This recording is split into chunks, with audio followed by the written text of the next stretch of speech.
नमस्कार। तो मैं भगवत चौहान। तो आज मैं आपको छोटी सी नॉलेज देना चाहता हूँ रियल एस्टेट की। जैसे रेरा क्या है और जेडीए क्या है। तो जेडीए की फुल फॉर्म होती है जयपुर डेवलपमेंट अथॉरिटी और रेरा की फुल फॉर्म होती है रियल एस्टेट रेगुलेटरी अथॉरिटी।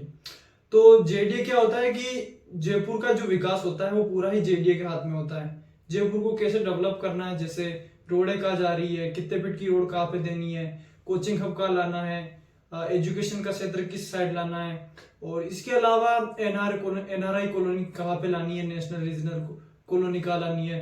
तो ये सब कुछ जेडीए के अंतर्गत आता है। जैसे जेडीए में क्या होता है कि आजकल की बहुत सारी रियल एस्टेट ग्रुप्स होते हैं जो कि कॉलोनियां काटते हैं, जैसे आपने देखा होगा गेटेड में।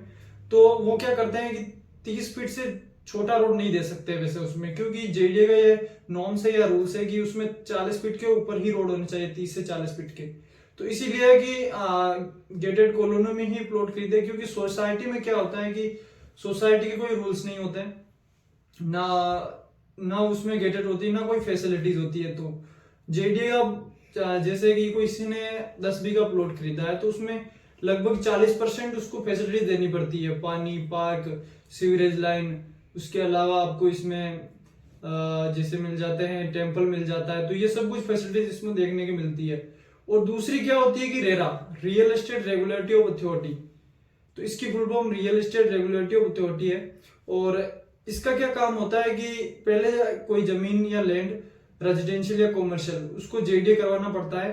फिर उसके बाद में क्या होता है कि उस पर रेरा बनता है, यानी कि रेरा अकाउंट होता है, रेरा नंबर होता है, जो भी उस जमीन का भी होता है या रियल एस्टेट एजेंट का भी रेरा होता है।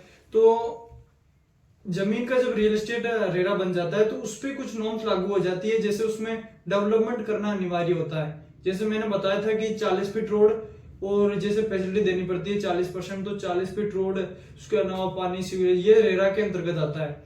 और इसी के साथ में मेरा ये मानना है कि आप जयपुर में कहीं भी घर सर्च कर रहे हो या अच्छा कुछ प्लॉट वगैरह लेना चाह रहे हो इन्वेस्टमेंट पर्पज से या रेजिडेंशियल, तो सबसे बेस्ट जेडीए ही रहता है। सोसाइटी पे आप बिल्कुल भी यकीन ना करें, क्योंकि उनका क्या होता है कि कभी भी वो उनका कोई नॉर्म्स नहीं होती, और जेडीए के तो वैसे भी नॉर्म्स नहीं होती, क्योंकि जेडीए गवर्नमेंट अथॉरिटी है और सोसाइटी एक कह दो कि आप एक समाज की बनाई हुई एक परंपरा है या कुछ भी और। तो यही है। और मेरा दोस्त का यही मानना है कि आप प्लॉट में इन्वेस्ट करें तो जेडीए अप्रूव प्लॉट में ही इन्वेस्ट करें। और थैंक यू सो मच। और बाकी और कुछ अपना नेक्स्ट वीडियो होगा उसमें जरूर नॉलेज देंगे। और मेरा वीडियो अच्छा लगा तो कमेंट सेक्शन में जरूर बताइए। Okay, thank you.